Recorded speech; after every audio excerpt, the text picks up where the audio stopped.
Well, good morning, good afternoon, good evening to the Knights of Rizal.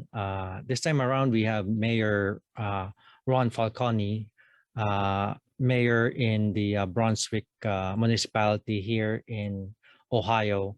He is running for the state, a state representative in the state legislature. And he is also Knights of Rizal. We have opted to interview him, so we will see another part of what constitutes a Knight of Rizal.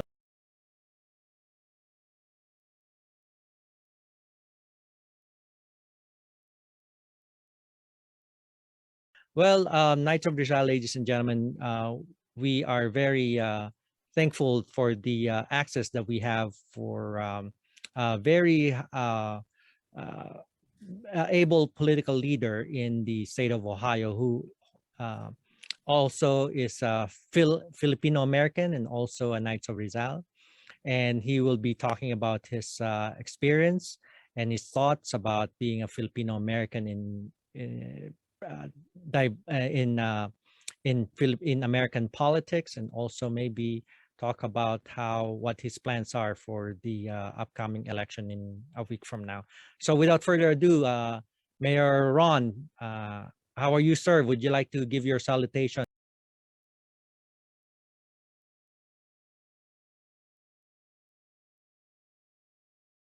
Yes, well, thank you so much for having me today. I want to thank you, thank the Knights of Rizal, thank all Knights all over the world who may be watching this this broadcast. My name is Ron Falconi. I am the mayor of Brunswick, Ohio, and been mayor since 2013. And I was elected in 2013, ran for re-election in 17 as well as 2021. So I'm currently serving my third term as mayor of Brunswick. Before that, I was a city councilman, became a city councilman here in Brunswick from 2008 until 13. And it's an honor to be here with you today. I am also I'm also running in an election. I'm running for the state legislature. I'm running for the Ohio House of Representatives for the 67th House District. I'm seeking the Republican nomination, and the election is scheduled for August 2nd, 2022.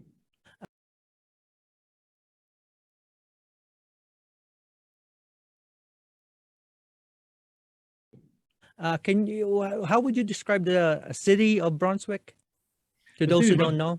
The Brunswick is a town of about 35,000 people, just south of Cleveland. We sit on Interstate 71. We're right between Cleveland and Akron, and I've been here living in Brunswick with my wife and two children since 2001. And I mentioned my wife. We've been married for almost 24 years now, and we have two kids. They're going to be ages 22 and 20. So. Very nice. Just for the information of our viewers, your daughter Angela is a schoolmate of my son Benjamin. Yes. At Ohio State.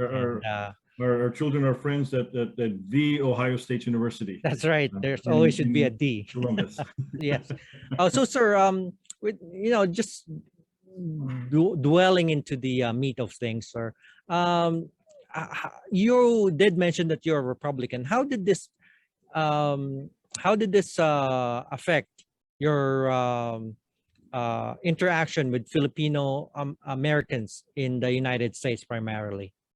Well, I mean, I've been a Republican for most of my life, and just about my entire adult life, really. And when I was growing up, I did try to look at the different ideas, and for me, the Republican Party and the conservative ideals were the better ones, and those called out to me. And I'm very fortunate enough to be involved in the political arena here in Northeastern Ohio. And, I have reached out, and other Filipinos have reached out to me whether they be in Los Angeles or Nevada, Chicago, New York or Washington D.C. area, and I'm able to touch base with many other Filipinos, throughout the country. Now, what made you run for councilor initially? Well, I ran for city council. The election was in 2007 and began campaigning in 2006. And I've always been interested in public service, and I wanted to serve my community, and I wanted my being an elected official is a part-time job here. My full-time job is I'm an attorney, and so I wanted to find ways that I could help my fellow neighbors, help my community by helping to write the laws of the city. And so I decided to run for office in 2007, and I fought a long, hard-fought battle, and then I lost. And then I lost by about 143 votes out of almost several thousand cast. A few weeks after I lost, there was a vacancy on city council. So I applied for that. I applied for that vacancy and competed against 13 or 14 other people, and I was selected to serve as a city councilman, and I've been in public life and in elected life ever since.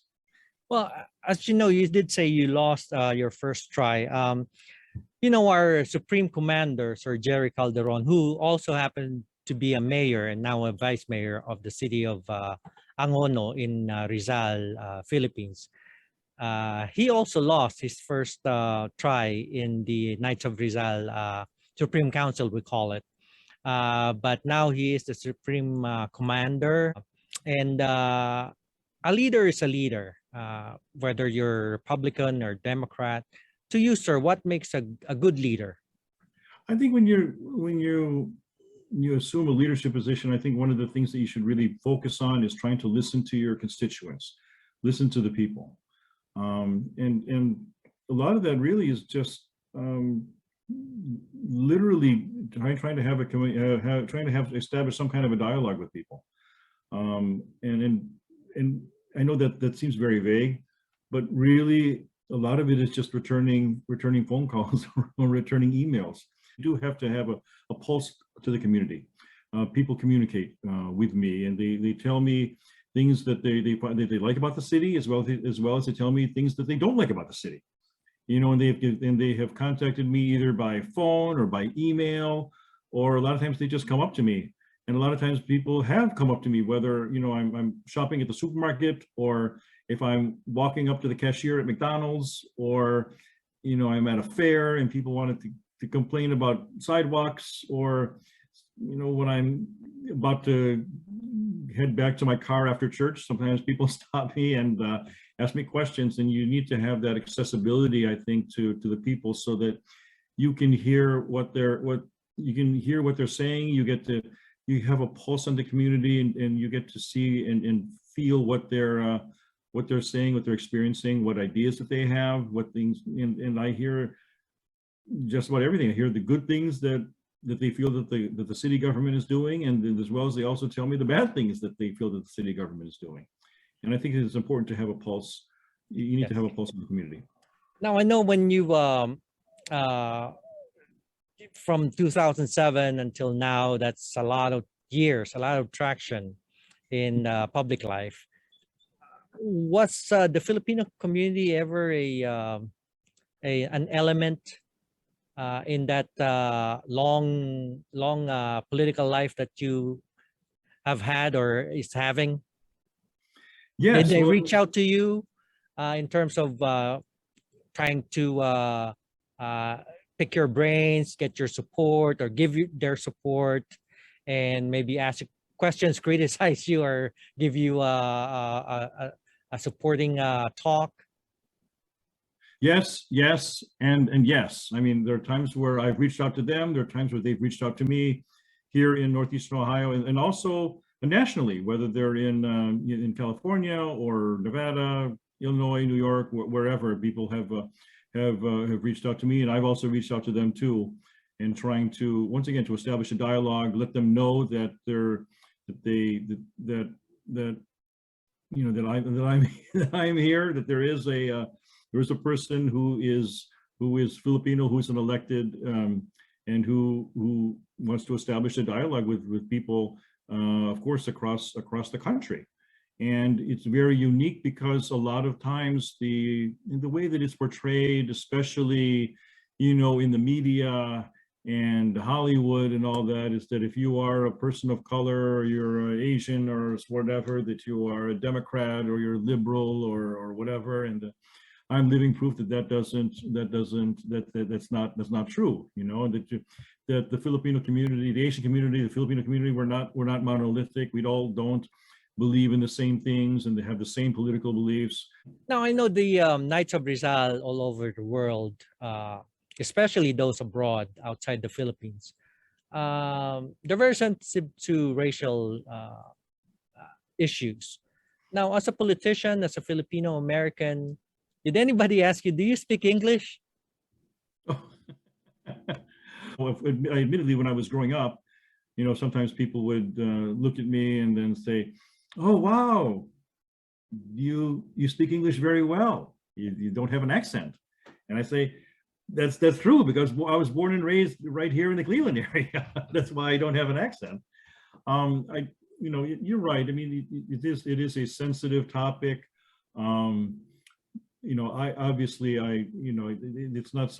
not a question that people like myself, people who are born and raised here, we don't like getting that question.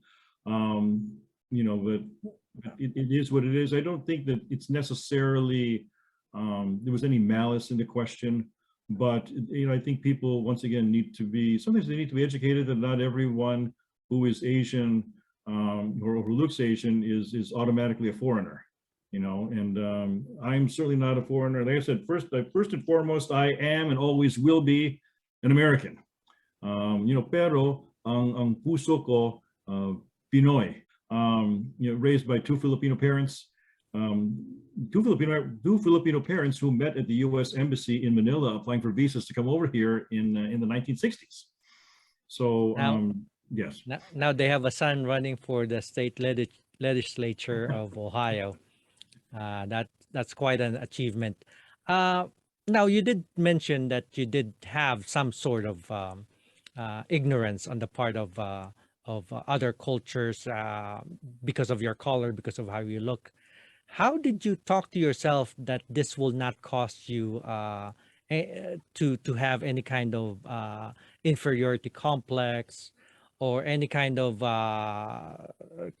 problems with confidence with mingling with the American quote unquote populace? I guess I never really had that.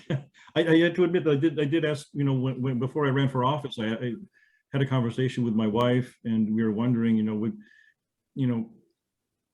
Brunswick is probably at least 95% white, if not more. Do you think that they would vote for someone who's not white to be on the city council? And my wife and I were talking about that, and then I said, well, I think we're gonna find out, and like I said, eventually I won a seat on I was appointed to a city council seat, and after that I ran for office. And when I ran for office, I knocked on doors and I talked to people, and people saw me. They obviously I'm not white, so they know me. And then when I send out my literature, my pictures on my literature, I'm not white on my literature either. So but I was very fortunate enough, and was very fortunate that the voters elected me, and I won. And then when I decided to run for mayor a few years after that, my wife and I had the same conversation. Okay, maybe you can be 1 out of 7 on city council, but when you're the mayor, you're for the most part you're almost like a symbol of the city. You think a city which is over 95% white wants to elect a Filipino looking mayor? And once again, I said to my wife, well, I guess we're going to find out. So oh, you did say a couple times, as you said, I guess we're going to find out, quote unquote, when you had a dialogue with your wife about possible, I don't know what I call it, possible non-appreciation because you're not white. Well, Um, perhaps yes, because I think that the when you watch TV, you watch the media, you read the newspapers, that's what you might believe that the only way a Filipino is going to win is if you run for office in California, or only way a Filipino is going to win if you run for office in Chicago, or New York, or Las Vegas. Um, that's the common thought, but yes. like I believe that perhaps I may be an inconvenient truth to that, because as you see, I'm Filipino. My ethnic background is Filipino. I'm not white, but I'm able to run and win here in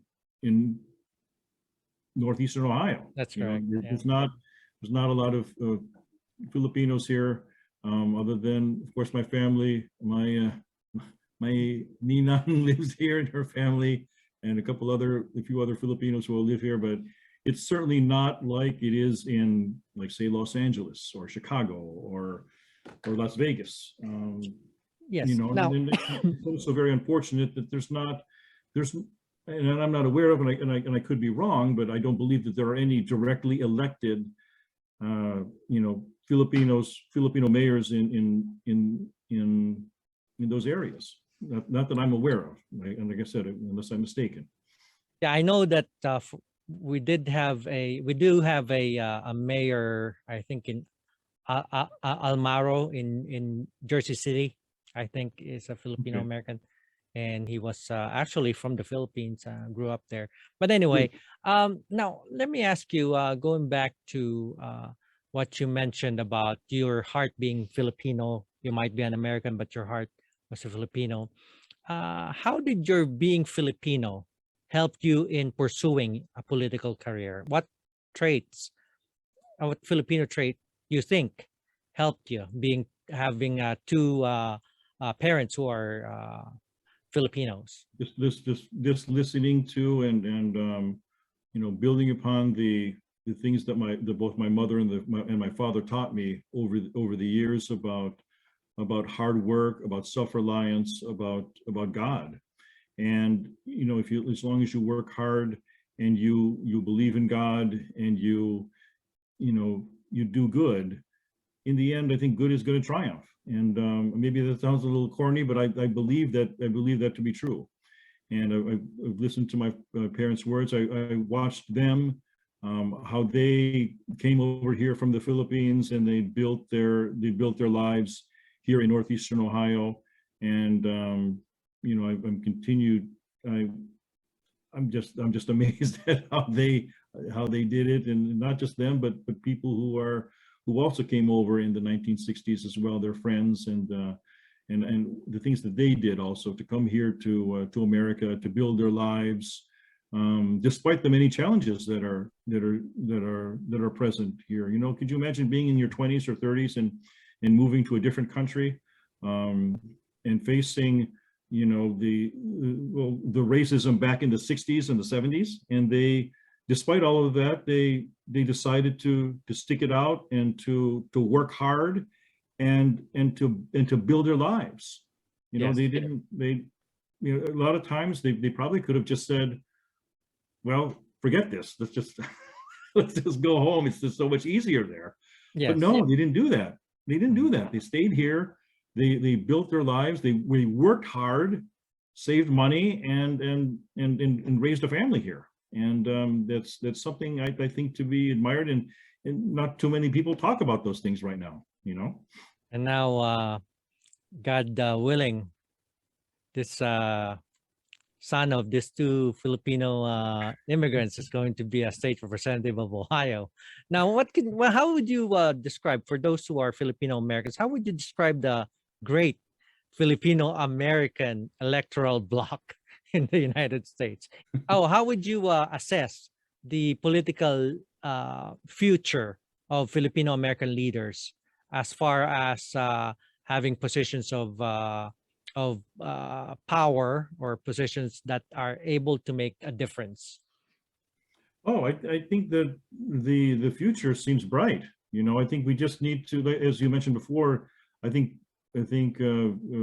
people who are Filipino and who are budding Filipino leaders should really listen to their constituents or their future constituents and try to see what they can to make their lives better. You know, there are about 4.5 million Filipinos living here in America. And you know, the past few elections have always been very, very close. And so literally every single vote counts. And you know, it would be, I think it would be to the benefit of the Filipino community to listen to both sides of the political spectrum, both sides of the political aisle. You did mention about how people will listen to you if you make sense, if they see your heart. Now that leads me to Dr. Jose Rizal, the person, the national hero of the Philippines. He was I think 5 foot and 3 inches tall. He wasn't mestizo, because his parents are not do not have that genes. But he was able to make a difference in the world, in the Philippines also, primarily. And also he was able to drive the course of history, of the Philippine history, uh, even with his physical frailties, I guess. He was not the best looking person in the room. He was not the tallest, the widest. Filipinos have bias in the color of the skin. They want to be mestizo, but he had the brain. He had when he talked, people listened because he had something to say. And this is not only known for Filipinos in the Philippines, but also the educators in other countries point to him also as a great leader, as a great inspiration. So now you are also a honorary Knights of Rizal. Would you like to talk how you got the honorary degree of Knights of Rizal KCR? Yes, you know, I was very fortunate to be invited to speak at the local Knights of Rizal gathering here in Northeastern Ohio a few years ago.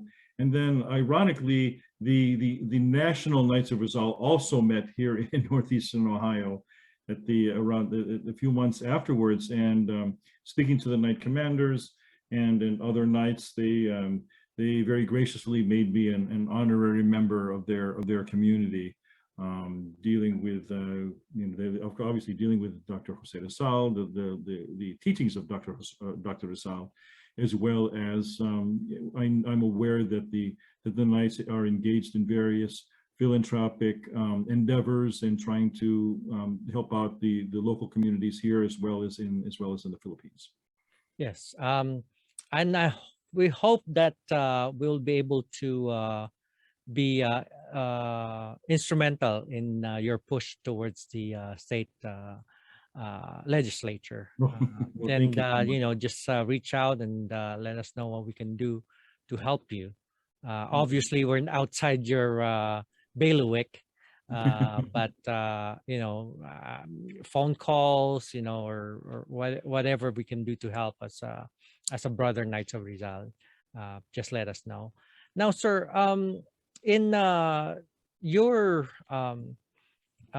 future as a political leader, political leader, I have heard, and I looked at some of the YouTube interviews you have made. There was some mention that you might be on your way, if everything works out, to be you have the ability, the charisma to be of a higher political position than in the state of Ohio.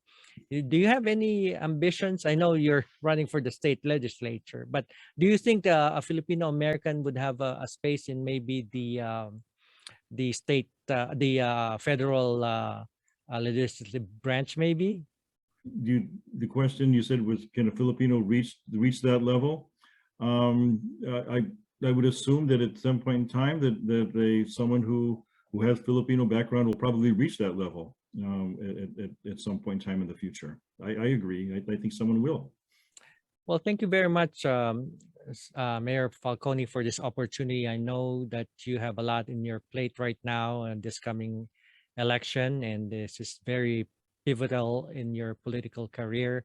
And we will be watching your progression, and hopefully we will see you, more of you, and maybe you will be a part of the progression of Filipino Americans in the state of Ohio, if not in the United States, as maybe a guest speaker, an inspiration, a legislative representative. Do you have any last words for our Knights of Rizal audience that are listening right now in the Philippines and in the world?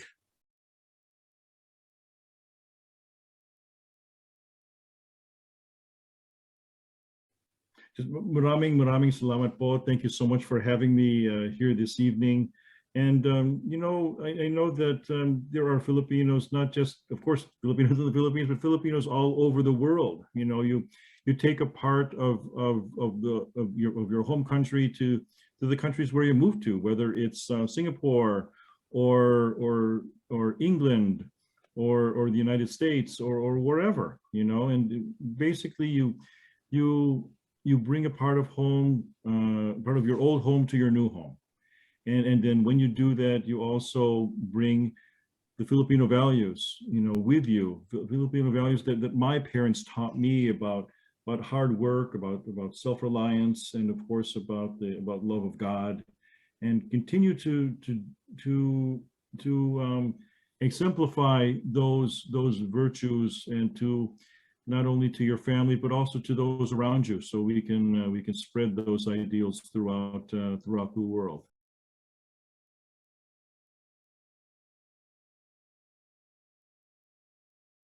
Well, Mayor Falconi, thank you for this opportunity. You are really very accessible, and for a small program like myself, you are accommodating, and I thank you for that. And I hope that the Knights of Rizal all over the world was able to learn from this interview. Thank you again. Well,